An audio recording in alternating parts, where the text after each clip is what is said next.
Hello and welcome back to my channel. Today we are going to be talking about the family annihilator Chris Watts, but before we get into that story, I want to talk about something that just broke today, July 2nd, and that is that Ghislaine Maxwell has finally been arrested. If you don't know who Ghislaine Maxwell is, she is an associate of Jeffrey Epstein. I have seen numerous documentaries on Jeffrey Epstein. I even read the book Filthy Rich by James Patterson, which detailed a ton of the stories written and spoken by the victims of Jeffrey Epstein. And a lot of those stories include Ghislaine in them as someone who would bring young ladies to the house for Jeffrey. She facilitated a lot of the crimes that he committed against underage girls. So this has just been a long time coming that Ghislaine is finally facing some charges. Now, if we can only keep her safe long enough so that she doesn't kill herself before she is actually faced with these charges, we'll see. She has a lot of information we know of about a lot of celebrities that were also involved with Jeffrey Epstein, and she probably has a lot of damaging information about these high-profile people. So we'll see what happens. I'm going to elaborate on those details of Jeffrey Epstein, the story behind all of that, and Ghislaine's involvement in my next video. So make sure you hit subscribe so that you don't miss it. And without further ado, we are going to go ahead and get into this story about Chris Watts, his mistress, Nicole Kessinger, and Chris Watts' wife and 2 children. This is a very difficult story. This is a bizarre twist of a lot of lies and deceit and heartbreak. So get ready, because it's a wild ride. I have my coffee. Let's get into it.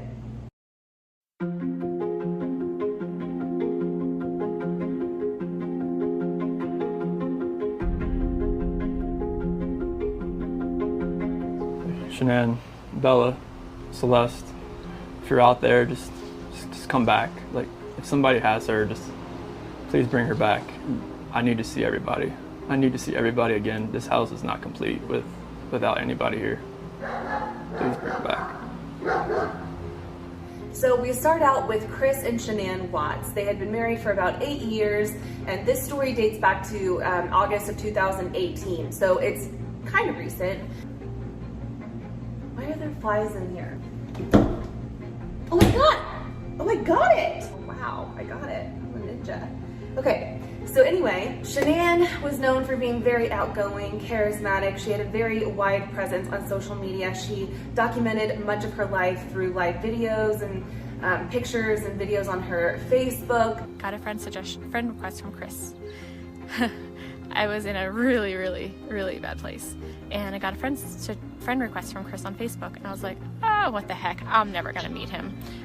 Except, well, one thing led to another, and 8 years later, we have 2 kids, we live in Colorado, and he's the best thing that has ever happened to me. She was a stay-at-home mom, but she ran her own business on the side, and that was through the company called Lavelle, which is like a multi-level marketing company. I believe they're the ones with the Thrive products. I don't know if you've ever heard of them, but this was kind of at the same time that It Works and Advocare and all these other companies were becoming a big deal, so she was part of that.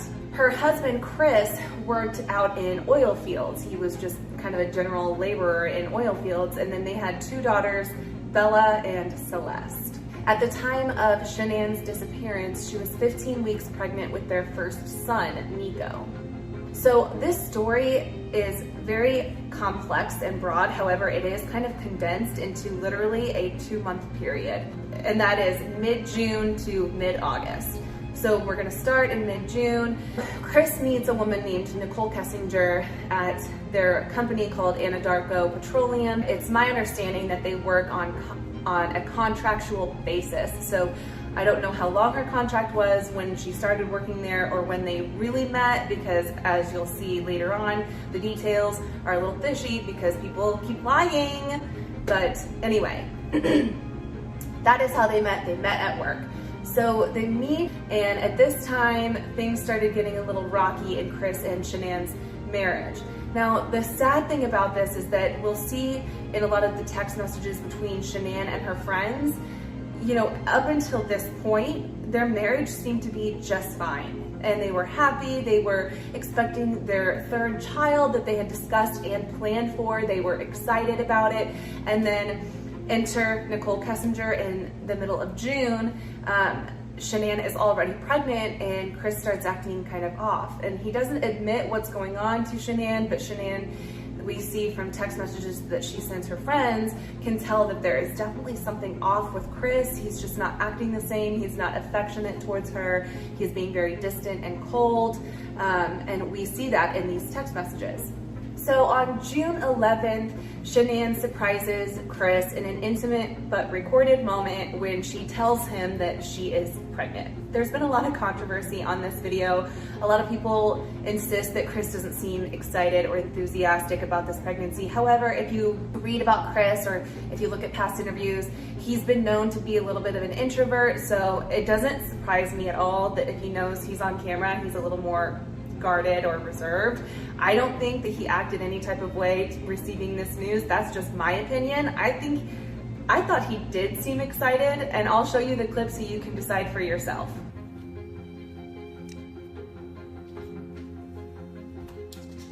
We did it again. I like that shirt. Really? Really? That's awesome. So pink means... That's just the test. I know. It just says the pink is going to be girls. I don't know. Just the test. That's awesome. So that's the video. I mean, in my opinion, he seemed excited. He seemed like any other dad that would react to finding out that his wife is pregnant. I mean, they're either excited and they're a little reserved because, it's just a special moment, or they're like bouncing off the walls and crying. Like, I don't know what you expect from this guy, but I didn't think his reaction was bizarre. I didn't think he didn't seem excited. This is early June. It's June 11th.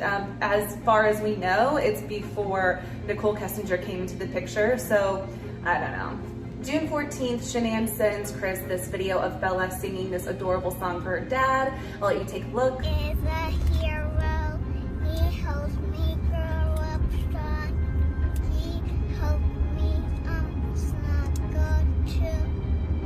He reads me books. He ties my shoes. You're a hero. Blue and blue. I don't know if this ended up on Facebook. I'm assuming that it did, but from the outside looking in, you would assume that this is an adorable little family where these daughters are just so loved by their parents and everyone's happy and everything's just great. And then we find out that on that same day, that is when Chris enters Nicole Kessinger's information into his phone under a different name. So it doesn't exactly indicate when they met. We don't know for sure that they met that day. I doubt that they met that day. I'm sure they were talking beforehand. As far as we know, June 14th is when he got her phone number and put it in his phone under a different name. So around this time, it is Father's Day, and Chris tells Nicole that he is married, that he has 2 children, and she remembers this and says this in her interview because Father's Day was coming up and he was really excited about his daughters. So this did come up in conversation. She later admits that yes, she knew he was married and still continued to have a relationship with him. Meanwhile, Shanann is writing and posting these tributes to him on Facebook and Instagram about how loving and doting he is as a father and husband. And then at the end of June, June 27th, Shanann takes the girls to North Carolina on a 5-week trip with her family. Chris stays home to work, and this is when we start to see things kind of unravel a little bit. So I apologize because I know that this timeline kind of jumps back and forth, but I think it's important to understand when things started to happen behind the scenes and when things started to happen in the mind of Shanann, because Shanann was completely unaware of the things that were going on between Chris and Nicole at the time. While Shanann and the girls are out in North Carolina, Nicole Kessinger comes over to the Watts home to help Chris with his diet and exercise plan. Now, mind you, his own wife works for a company that supplies products for weight loss, lifestyle, things like that. He had even mentioned before that he had lost 65 pounds by following this program. So the fact that he had Nicole over to help him with diet and exercise seems like he was just trying to figure out a way to have her over at his house. 2 days later, on the 6th of July, Nicole and Chris go see a movie together. Then on July 14th, Nicole visits the Watts home for a second time, and they end up going to a museum together where they look at hot rod. July 18th, we see from phone records that Chris started transferring photos of Nicole Kessinger, inappropriate photos, to a secret calculator app. I'm sure some of you are aware of this secret app that you can put on your phone. It's like a calculator, but once you enter a 4-digit PIN, it opens up into this secret folder, and there lies inappropriate photos that you wouldn't want someone else to see, apparently. So do with that information whatever you like. July 24th, we know from phone records in the discovery that Nicole Kessinger searches on Google, "Man I'm having an affair with says he will leave his wife."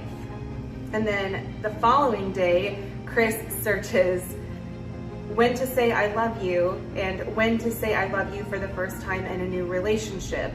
He also makes some searches like, "How does it feel when someone says I love you?" And it's like, at this age, you really don't know what that feels like. You've been married to this woman for 8 years, you have 2 children. I mean, this is almost like an indication that maybe he is a sociopath and he is just completely void of emotion and empathy. But what's bizarre is that we never saw any of this in Chris until this moment, up until these couple months. Nobody saw this coming. Nobody.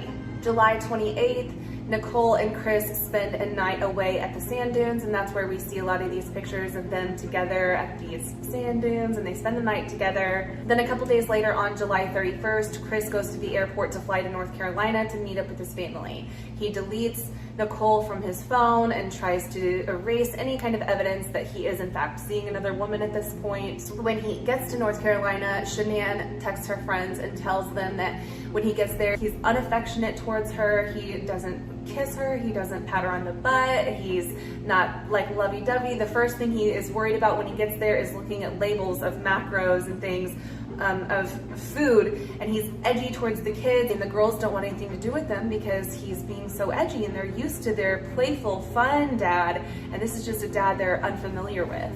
August 4th, Chris is still in North Carolina and Nicole Kessinger is back in Colorado. She sends him texts like, "Maybe you should just go to North Carolina and work on your family," and you can tell she's a little bitter that he's out there with his wife and 2 children. But it doesn't stop her from searching for wedding dresses for 2 hours on her phone and then doing a little Facebook stalking of Shanann and Chris on Facebook. She's searching their profiles, and here's the kicker. She's searching their profiles, and we see that from the phone records. She's looking at Shanann's Facebook, and like any other female, if there is another woman involved, whether you are dating someone and you're interested in this guy, or you have a feeling that your guy might be talking to someone else, females have the capability to search like an FBI agent.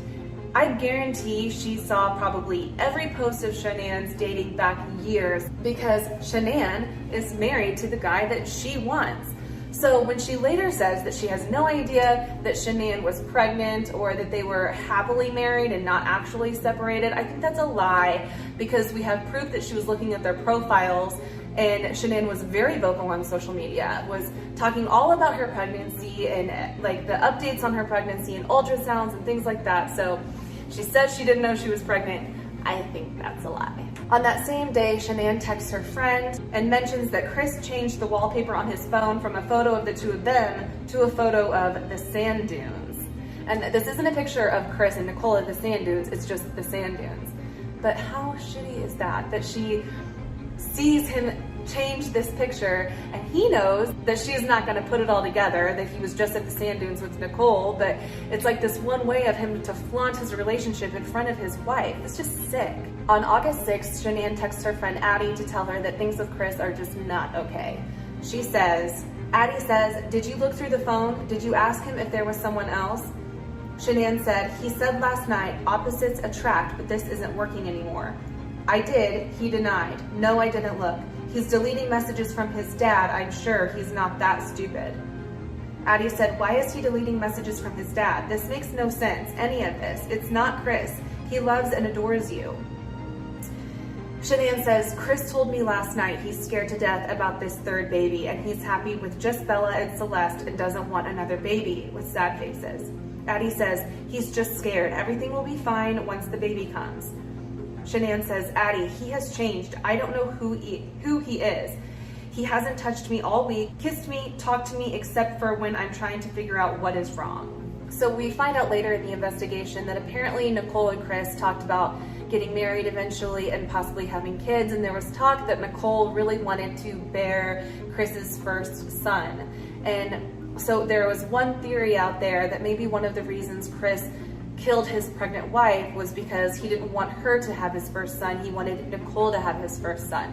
This is just a theory. This is nothing that Chris has admitted, but it does just seem kind of odd that at one point he's very excited for this baby, and then the next he's scared of having this baby, says he doesn't want it, that he's happy with just two, and then he even admits later on that he tried to cause a miscarriage by slipping Shanann oxycodone in hopes that it would cause her to miscarry the baby.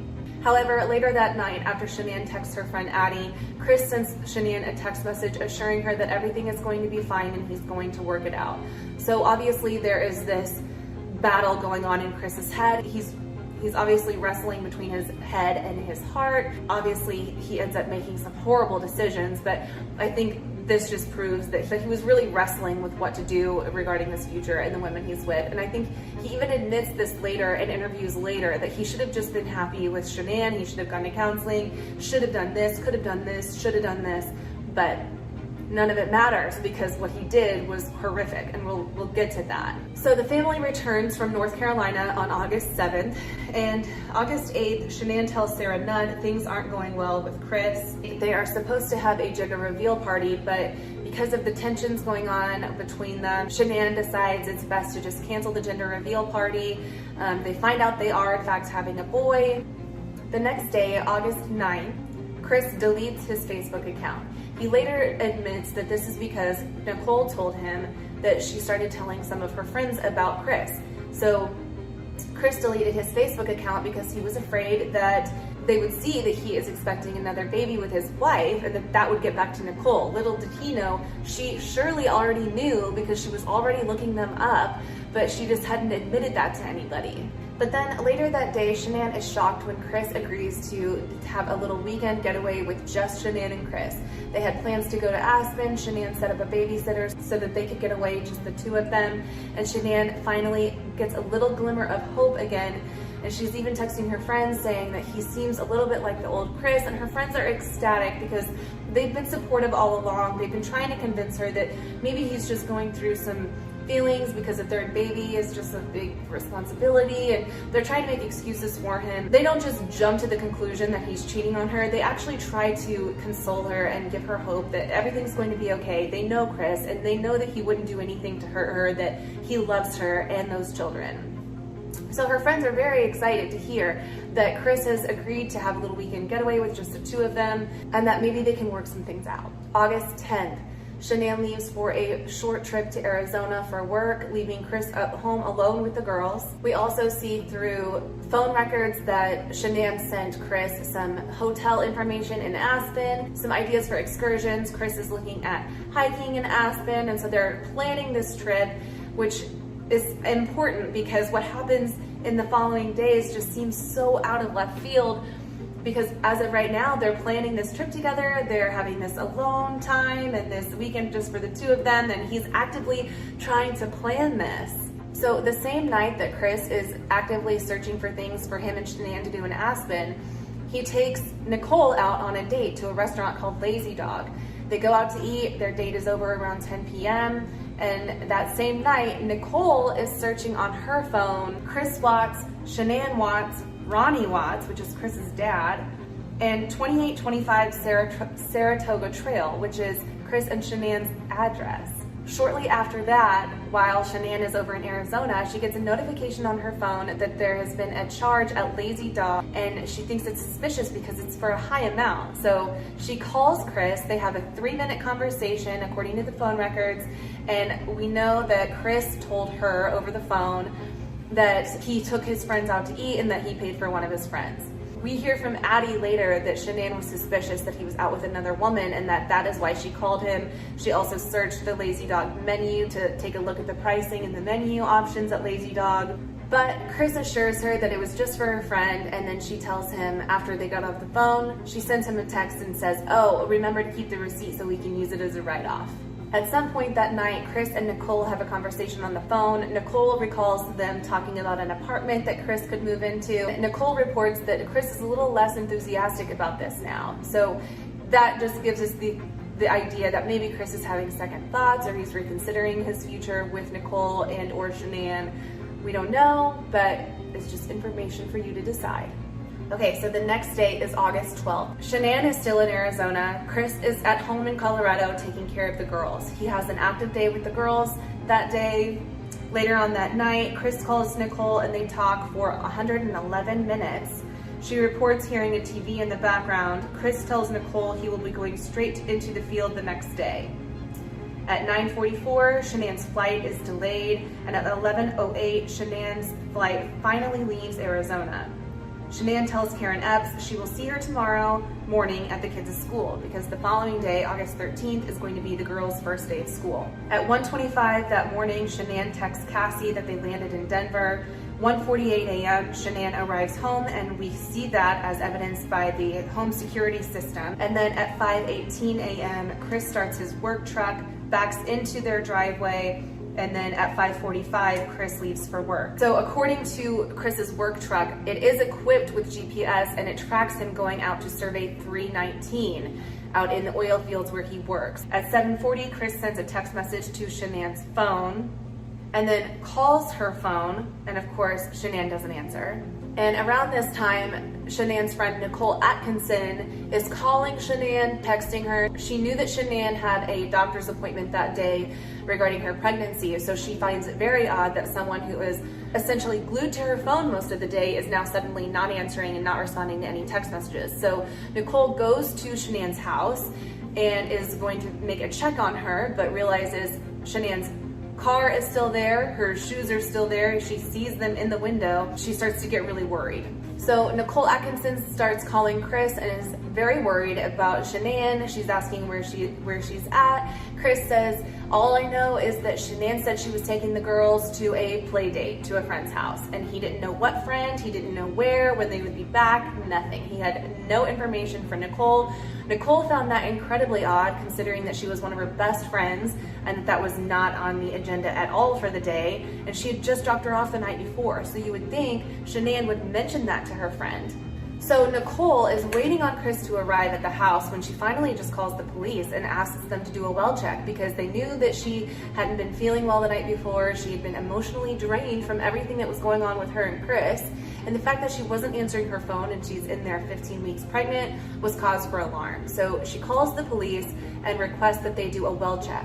When the police arrive, they wait around for Chris to get there, and when he does, he rushes up to the house, greets the friend and the police officer, and lets them into the house. In the meantime, one of Shanann's friends, Cassie, starts texting Chris about Shanann's whereabouts, and she says, "This is Cassie. Shanann is in a very bad way emotionally, and I'm worried about her. I know you are having issues, but I don't know to what extent, but I do know I have never seen her so broken to an extent that I am worried."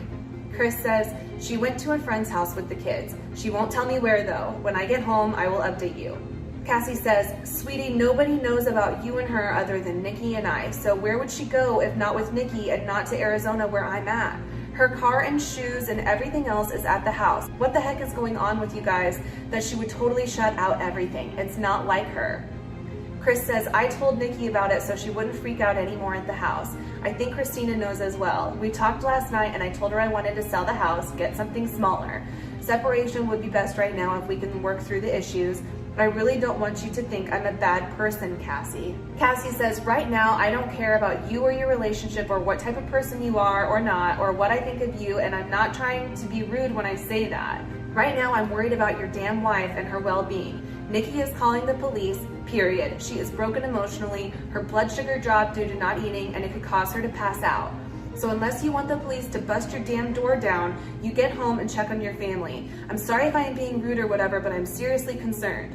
Chris says, "I'm going home, Cassie, on my way. Don't call the police. I will be there in 45 minutes. She says, "Thank you. Nikki and I know what state she was in all weekend, and we want to see she isn't in the house because this is seriously a concern." So as we see, Chris is way more concerned about the people's opinion of him than he is his own wife. And then he says, instead of calling the police to check on her immediately because she could be in there passed out in the house, he's like, "Don't worry, I'll be home in 45 minutes. That's like almost an hour. That's way too much time if your wife, who is pregnant, is possibly passed out." So when police arrive to go through the Watts home, one of the neighbors comes out and says, "Hey, I've got a Ring camera and these security cameras that catch almost everything up and down both ways of the street if you'd like to check it out." Thank God for security cameras. Where would we be in the world of criminal investigation if it weren't for neighbors and their Ring cams? So the police go over there to check the footage, and this is where things start getting a little heated for Chris Watts. As we can see, the neighbor is showing Chris Watts backing up to the house at about 5 o'clock in the morning, backing his truck up to the house. He's seen loading things in and out of his truck and eventually pulling out. And at no point do we ever see Shanann leave the house with the girls, which kind of breaks apart Chris's theory that she left for a play date. After the police officer takes a look at this footage, Chris goes back over to the house and the police officer stays to talk to the neighbor. And that's when the neighbor admits that Chris is not acting right. You just want to go talk to him? I'm going to get his info real quick. No.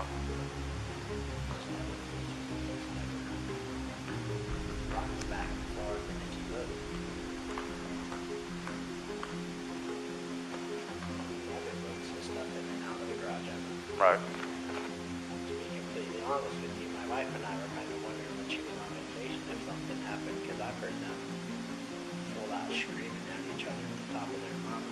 It's crazy. And that's pretty recently. I'm guessing that's why she went and visited people, is because she wanted to get away from the situation. Give me your ID.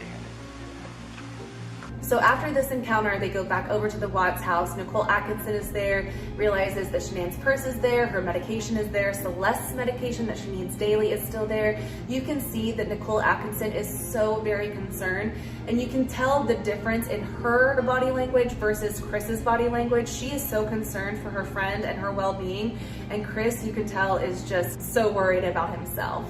So a couple days later, Chris offers to do a interview with a local news station. I just love it when these guilty people choose to do these interviews. They just love to talk. They're usually narcissists, so narcissists love to talk, and it always gets them into so much trouble. Take a look at this awkward, cringeworthy interview. Right now it's you got K9 units, the sheriff's department. Everybody's like they're doing their best right now to figure out like if they can get a scent, see where they went. If they went on foot, they went in a car, or they went somewhere.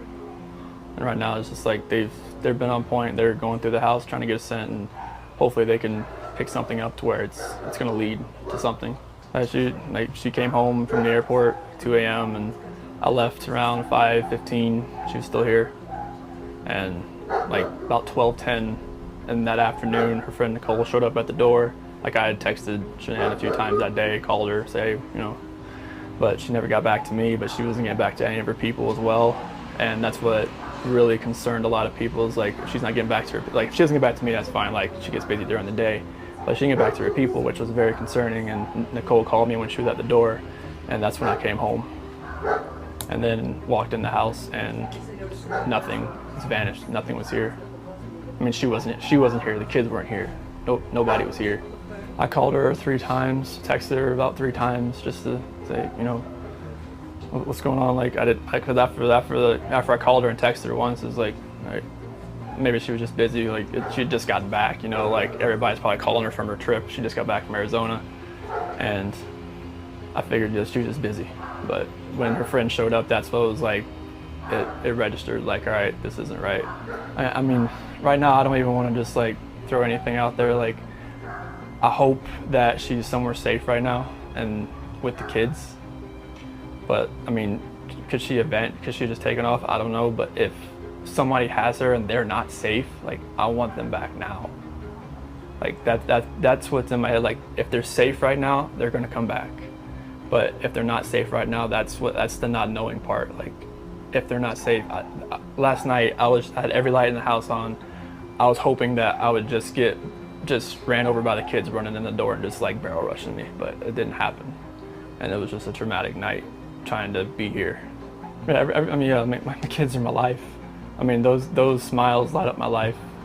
And just like, I mean, last night, like during when they usually eat dinner, it was just like I missed them. Like, I mean, I missed telling them, hey, you got to eat that or you're not going to get your dessert, and just like you're not going to get your snack after. I missed that. Like I missed them, cuddle up on their couches. They have like a Minnie Mouse couch and a Sophia couch that they cuddle up on and watch, Bubble Guppies or something. And it was just like, it was tearing me apart last night, and I needed that. I needed that last night, and for nobody to be here last night and to go into their rooms and know that I wasn't going to turn the rain machines on. I know that I wasn't going to turn their monitor on. I know I wasn't going to kiss them to bed tonight. That's why last night was just horrible. I couldn't do it. I want everybody to just come home. Like, wherever they're at, come home. That's what I want. This might be a tough question, but did you guys get into an argument before she left? It wasn't like an argument. We had an emotional conversation, but I'll leave it at that. But I just want them back. I just want them to come back. And if they're not safe right now, that's what's tearing me apart. Because if they are safe, they're coming back. But if they're not, this has got to stop. Like, somebody has to come forward. Shanann, Bella, Celeste, if you're out there, just come back. Like, if somebody has her, just please bring her back. I need to see everybody. I need to see everybody again. This house is not complete without anybody here. Please bring her back. I find it so odd that during this entire interview, Chris is laughing, huffing with a smile on his face. He's not shedding a single tear.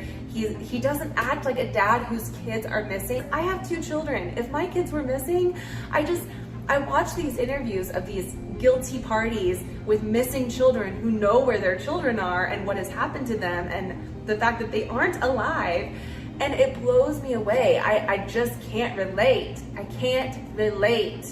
It's like he's saying all the right things, but the way that he's saying them is just off, and it's so obvious. So August 15th, the police start to track Chris's whereabouts and movements, and they bring him in for questioning, and they offer to do a lie detector test, which Chris agrees to do. He fails miserably, and finally they start probing. Where is your wife? Where are your kids? Something happened. You know what happened. You know where they are. You need to tell us where they are. Still, of course, after failing this lie detector test, he insists that he has no idea where they are, that he would never hurt his kids or his wife, and that he has no idea where they're at. But detectives are pretty seasoned at this, and they offer him an out by saying, did Shanann do something to the girls? And maybe you were trying to cover it up for her, or they kind of give him this little bait, and he bites. So he asks for his dad to come in so that he can talk to his dad alone. His dad comes in, and on camera, Chris admits to his dad that Shanann is the one that killed the girls, and that in a fit of rage because of this, he attacked Shanann and killed Shanann. So the detectives come back in, they ask him to elaborate on this story, and they're having a hard time believing that Shanann would do something like this. They even tell him, I would just hate for her memory to be tarnished due to a lie. But rather than focus on that for too long, they just want to get out of Chris where they are. So they bring in a picture of the oil fields and the oil tanks where the GPS located his truck.